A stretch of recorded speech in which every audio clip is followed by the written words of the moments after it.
নামাজে অজু চলে গেলে বের হওয়া না গেলে কি নামাজ চালিয়ে যাওয়া যাবে? মাশাআল্লাহ, অনেক গুরুত্বপূর্ণ প্রশ্ন। আমাদের দেশে কারো অজু যায় না। সৌদি আরব গেলে দেখা যায় মাশাআল্লাহ অজু যায়, কিন্তু আমাদের বাংলাদেশে কারো অজু যায় না। এত গ্যাস্ট্রিক, অজু কিন্তু যায় না। আসলে মূলত অজু ঠিকই যায়। বাঙালি বলে অজু গেলে গেছে, আরে আমি যাবো না, গেলে অজু গেলে গেছে। কারণ আল্লাহু আকবার, সৌদি আরব থেকে দেশে এসে এবার সৌদি আরবের বদনাম করে। হজ করতে গিয়া গেছি, দেখছি সৌদি আরবের মানুষ নামাজ পড়তে জানে না। কেন?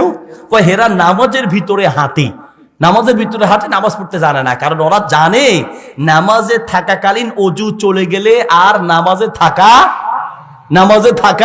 যাবে না, এই জন্য নামাজ থেকে বের হয়ে যায়।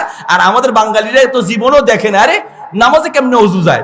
আসলে অজু ঠিকই যায়, মাগার উনি যায় না। নামাজে অজু চলে গেলে নামাজ আর সামনে চালিয়ে যাওয়া যাবে না। ওই অবস্থাতেই নামাজ ছেড়ে দিয়ে আপনি পিছনে চলে আসবেন, নাকটা ধরবেন, মানুষ বুঝবে যে আপনার কোনো একটা অঘটন ঘটেছে, বাস আপনাকে একটু ফাঁক করে দিবে।